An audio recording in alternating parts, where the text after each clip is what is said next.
And I think that's it. I think we are live, no? Yes, we are live. Are we? Are we sure? I'm trying to refresh the LinkedIn I page. see. I see live. Wow, wonderful. Okay, well, then we are live. Hey, Yes. everyone. Eric King over there, and here is Irene Anggreeni. Great that you're tuning in to our conversation today. So, my name is Irene Anggreeni, mental health coach. I help business leaders uplift their emotion, have better self-care so they can create success without sacrificing their personal life. And it goes hand in hand with business. Today we will talk all about sales. And we have Eric King with us.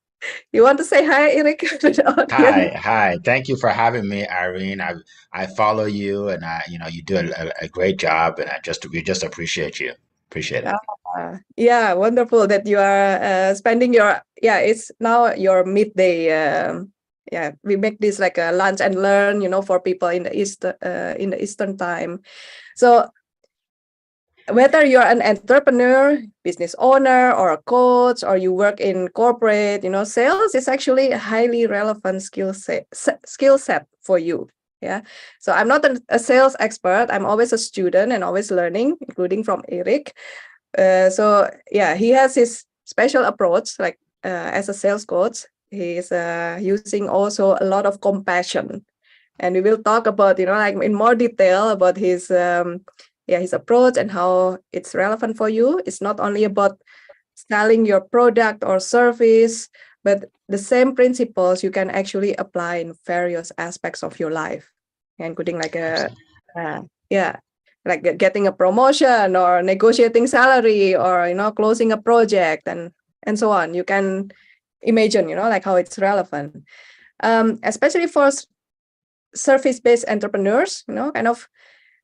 Yeah, Eric, you also yeah, like we had a talk preparing for this. Like we are really good at what we do, but yet, like in sales conversation, face to face with someone we could potentially serve, we may not Yes. have the idea how to hold a sales conversation.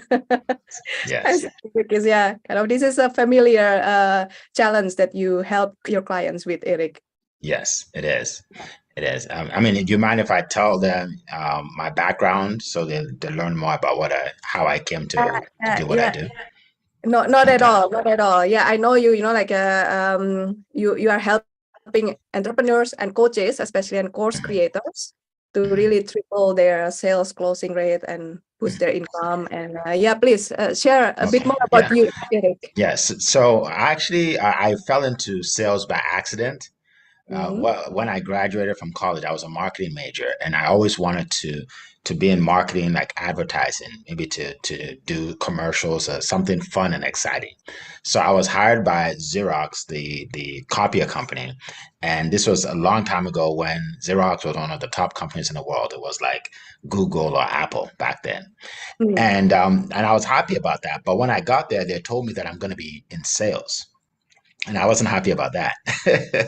Yeah, I was because I in fact I called my dad and I told him, I said I have good news and bad news, and he said, "What's that?" I said, "The good news is I got hired by Xerox, a great company, but the bad news is I'm going to be in sales." And he said, "Why is that bad?" I said, "Well, because I'm not a pushy guy. Like I don't like to sell people. I don't even like sales. So I don't like salespeople." so so he Yeah. said, "Well, selling is something that it's a good skill to learn, even if you don't stay there for your whole career. It's good to learn how to sell." Okay. So he said, what you should do is you should find somebody in the company that sells the way you're comfortable selling and learn from him or her, right? So I found a guy, his name was Brian. He was one of the top reps in the company. And I asked him if I could follow him around to learn what he does. And I found out that he wasn't pushy and he wasn't salesy. And he just got to know people. He make friends with his prospects, and he'll find out what their problems are, and then he'll solve their problems with our solutions. And I thought to myself, wow, like I can actually do this. I can do what Brian does. And I'll never forget there was one day we went to a company And after we met with them for 45 minutes, he told them, he said, well, your vendor, Canon, which was our competitor, is doing a great job for you guys. You guys have a great deal. So here's my card and call me if you ever need me. So I asked him, I said, why didn't you try and sell them something? He said, because when you meet with a prospect, you want to make sure you leave them better off than you found them. And they're getting such a good deal from Canon that if I tried to sell them our solution, they would not get as good a deal. So it's better to just let him not try and sell him on anything. And if he ever needs us, he'll call us. So that's how I was introduced to compassionate selling, which I call it. And prior to that, I wasn't very good at sales. Like I didn't sell anything for 60 days. But then after that, within the next 18 months, I became one of the top reps in the whole region. I was number 3 in the whole region. And because I was able to use this newfound system of mine to be able to get people to buy carpets that benefit them, right? If it doesn't benefit them, I won't even try and talk to them about it. So that's how I Wow. started. Yeah, and that's quite a journey, quite a transformation. Like yeah, I'm quite sure. Like people can, you can leave in the comment what's your association with sales. Because like Eric, your first instinct was like, oh yeah, I don't want to be the pushy, like the Mhm. annoying sales person. But Yeah. then you found a great mentor, Mhm. and yeah, you adopt like this really beautiful principle that you call the compassionate selling, like really Yes. about leaving the people better off than you found them. Yes. Yeah, that's at the core of the sales system that you're teaching as well. So could you enlighten us? What is this about? Please enlighten us. Like what's at the Sure. core of this? Sure, sure. So typically, when you think of sales, you think of somebody trying to sell you something so they can make money, right? Mm, We call that traditional sales, right? When I came up with Compassionate Closer and the CompassionateCloser.com brand, mm, I want to make sure that I teach people how to sell where they're only providing a solution to people that need it, right? right. So when people buy from you, they're happy. Now, if you think about it, sales is service. Sales is service, right? So the house here that I built, right? The person that sold me on building a house here, he did me a favor. I'm happy that I actually gave him a present for Christmas, right? Mm, Because he sold me on something that helped me and my family, right? The person that sold me my car, I'm happy he did because I love my car, right? So he served me, right? So sales is supposed to be service. But it's when people try and sell things that other people don't need, that's when it looks bad, right? And that's why we think of salespeople as sharks or, someone yeah. desirable. Right. Yeah. So that's how I started the whole brand of Compassionate Closer. And I tell people, if you went to a movie and you called your friend and said, hey, there's this movie you have to see, it's a great movie. You're selling them on going to the movie based on your enthusiasm. You're excited about it. You think they'll like it, right? Um, and if you go to a good restaurant and you tell somebody, you need to, go to this restaurant, it's a great restaurant, the food is great, you're selling them. But you're not nervous about it because you're not getting paid for it. So sometimes once you start getting paid for it, then you start getting nervous to talk to people. And I think that's what happens to business owners, especially that I work with a lot, where they want to provide value, but they don't want to act like they want the money also. But there's Yeah. nothing wrong being compensated for giving value. There's nothing wrong. So my first part of my course is where I teach people, the money mindset principles, that there's nothing wrong with making money if you're giving value. Yeah. Okay. Thank you, Eric, for this, like a kind of the core principles of compassionate closing. And at the same time, I'm also checking like some people apparently, I don't know if they have an issue with finding us. So I'm just checking again Okay, because no, no problem, no problem. you see us on LinkedIn at the event or, Oh, on LinkedIn, let me check on my phone. uh-huh, Let me check on my phone. because if it's not, ooh, not sure what went wrong there. Okay, so Or I'm afraid it might not be live. Oh gosh. Oh, few event details. All right, I probably need to Yeah. So see. right now, yeah, we're live. We are live? Yeah, Okay, yeah, yeah. somehow Yeah, that's me. That's you. Yeah, we're live. that's you. All right, because Yeah. I keep refreshing, and there's also okay. There's a comment from Francis, or our friend in the mastermind group, also as well. Mhm. Um, yeah, but she said that she's waiting in the waiting room. Yeah, She's yeah. We're live. There are people watching right now. okay. A relief. I thought like giving. You Yeah, did we a still. no, you did a great job. Yeah, we're live. All right. Yeah. So excuse us. Excuse me, everyone. It's all right. Yeah.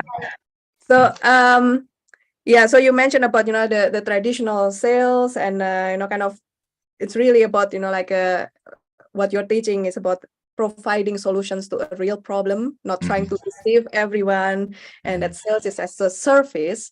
It's Hmm. also kind of in a way that that's how we how we make someone happy. Like when we found like, oh, really, that's a solution I've been looking for, and they're willing to also to spend their resources on that. But also kind of what kind of I guess a lot of people, a lot of entrepreneurs come to you also because they feel a bit like especially when it comes to money, talking about money. Yes. It opens a lot of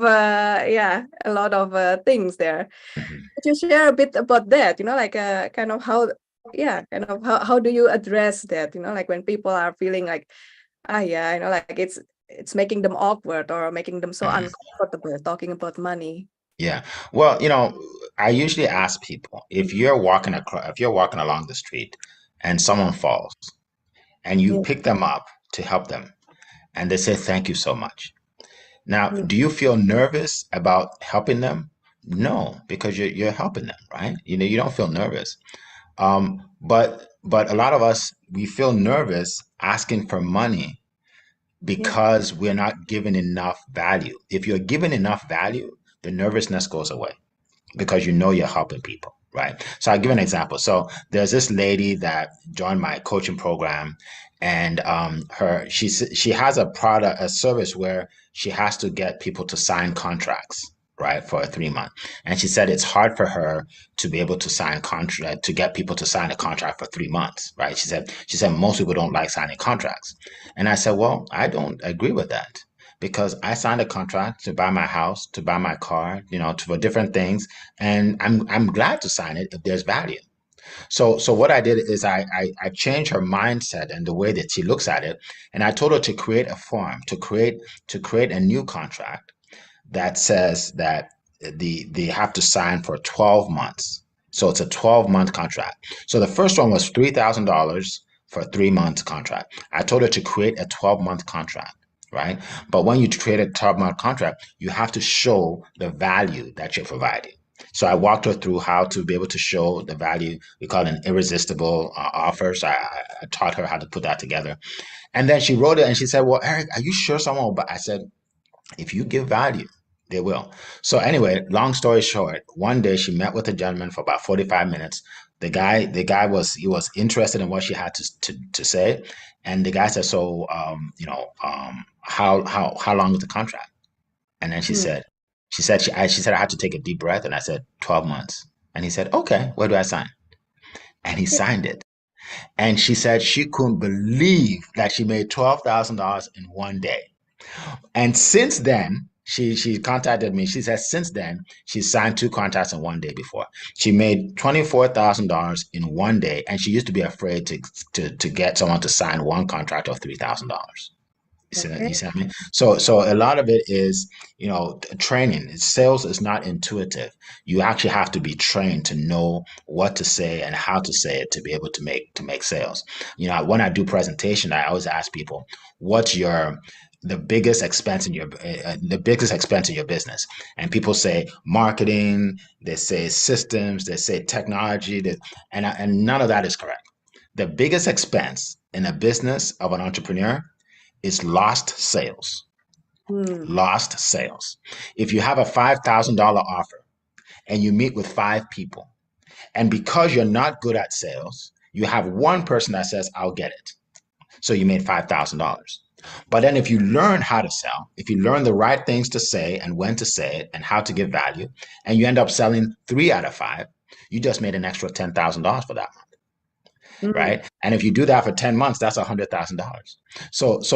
Without the knowledge, you would have lost 100,000, which is more than any of your expenses. Yeah, yeah, yeah. Wow.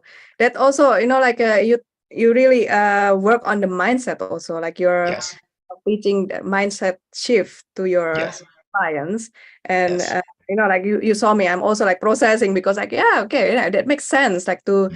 to build that relationship, because like to be able to serve someone fully, like you really need to kind of work with them on that yeah, on that long term, to be Mhm. able to support them on that journey. Absolutely. Wow. And yeah, kind of now that we touch about yeah, about mindset, that's also like a lot like in transferable in other areas beyond selling. Yeah. Hmm. Yeah. Yes. Um how has mastering this, like sales, Eric, how has that impacted you as a human being? Oh man, it's changed my life. It's changed my life because when I started, I was in my 20s. Okay, I wasn't very confident in myself.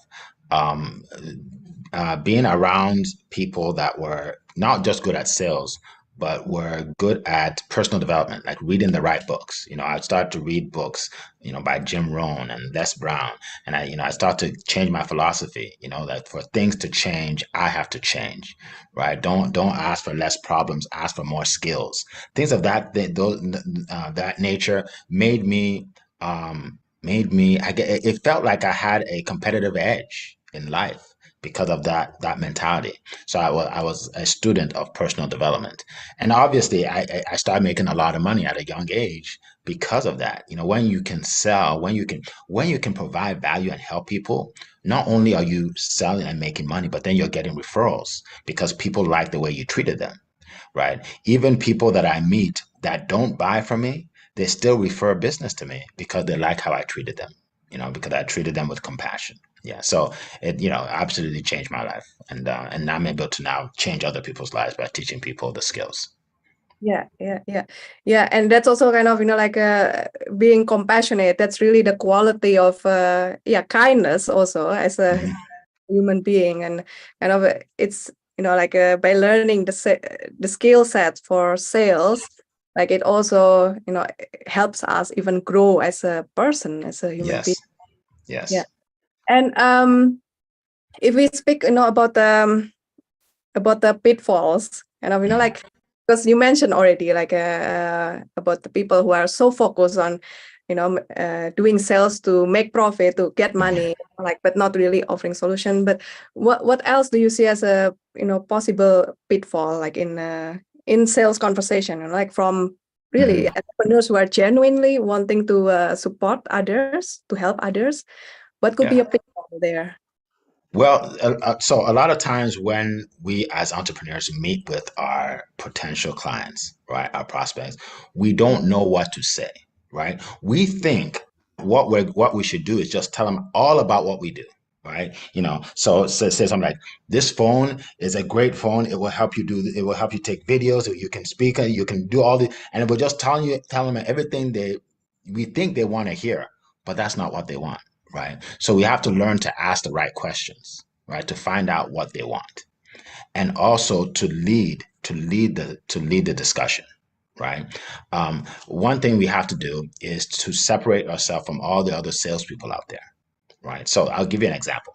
So let's say I'm meeting with you, right, and we're going to talk about my offer. I'm going to start by building rapport, getting to know you, right? So it's not just a transaction. And then once I do that, I'm going to tell you the agenda for today. So I'll say something like, thanks for meeting with me. We're going to spend about 30 minutes today to go over, your business, right? And the first thing I'm going to do is I'm going to ask you a few questions just so I can learn more about your business. Okay. And then once I'm done asking you the questions, then if you qualify for my service, I'll tell you more about my service, and then you can ask any questions you want, and then later on you can make a decision whether you want to buy or not. Okay. So what I did right there is I showed leadership. I showed that I told you how long it's going to be, right? So we don't ramble for 2 hours and go nowhere. Right. I told you that I'm going to ask you some questions, so I got permission to ask you questions, right? And then I told you that if you qualify for my offer, then I'm going to share with you. In other words, I'm not just going to slam it down your throat if you don't need it. If you don't need it, we won't even talk about it. You see what I'm saying? So you separate. I just separated myself from all my competitors that just said, "You need to buy this. You need it. You need it. You need it." Right? So I say, if you qualify, I'm going to share with you. Right? So it calms them down to like, okay, this guy is not just trying to force me into buying something. And then I told them that I'll answer any questions they have, which they're happy about, right? And then I told them that they'll make a decision at the end to buy or not. So I give them an out, right? When you give somebody an out, they feel much more comfortable to talk to you, right? They feel much more comfortable. And ironically, they're way more likely to buy from you if they Mm, know they don't have to, right? yeah. When you give someone an out, they're more likely to buy than if you try and corner them. The opposite of giving someone an out is saying that, okay, Irene, so this is the deal for today. If you don't get it today, then you'll miss out. So you have to get it. You have to get it right now, or you'll miss out. That's the opposite. That's when people say, okay, you know what, I'm not interested, and then they walk away, right? But if I say something like, you know what, this is the offer. Right. This is the offer. Based on what we said, it will meet your needs. Is it something that you like? And if you said and you said, well, it's not really for me. Okay. Then you can call me back next week. You can come back next month. But again, I did not pressure you. Right. And because of that, you get more sales. Wow, yeah, this kind of really, yeah, thank you for giving us kind of the backbone of what it is about, kind of this compassionate selling. And I love how you started that it's not a transaction, you really meet the person.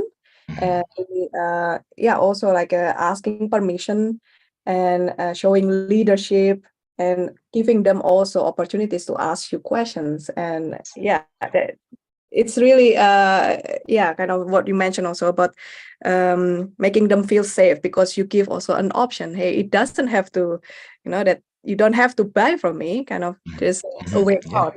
It doesn't exactly. fit. Yeah. Exactly. Wonderful, wonderful. Well, Eric, that was really a great chunk of insight. And yeah, I'm so grateful to have the opportunity to learn from you, and that you yeah, you show up here to speak with everyone. I just realized that, kind of the streaming, it is there, but it's Okay. not in the right event. So I will update, the people who are kind of in the event, so that they know, because I don't want them to miss out on this. So, um yeah, so I'm sure I got a lot of value from this conversation, Eric, and I'm sure everyone listening also. So if people want to know more about, what you shared today, and they want mhm. to reach out to you in terms of getting some help, how do they go about that? Sure. Sure. Well, they can go to successwitheric.com, Mhm. successwitheric.com, and that's my website, Eric with a C. And then when you go there, click on work with me. When you click on work with me, you're able to schedule a meeting that we can talk. And what I do is I actually do a sales call audit with you, which means I'll go over your current system and tell you how you need to change it or tweak it. Right. So it's called a sales call audit. So yeah, just go on there. Yeah. Um, successwitheric.com, work with me, and you'll be able to, and you also hear from a lot of my clients from the past. Yeah, wonderful, wonderful. So I will share that also in the comment of this recorded live stream. Sounds good. Um, yeah, so there's, yeah, kind of, like everyone, like if you want to learn more about this, like, this compassionate way of selling, that's not pushy, that's not yucky, not awkward, like, yeah, get in touch with Eric.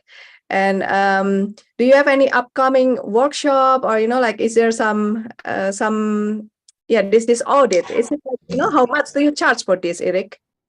Well, no, the audit is free. There's Okay, no, wow. yeah, the audit is there's no cost of it. Now the coaching is not free, but the audit is free, right?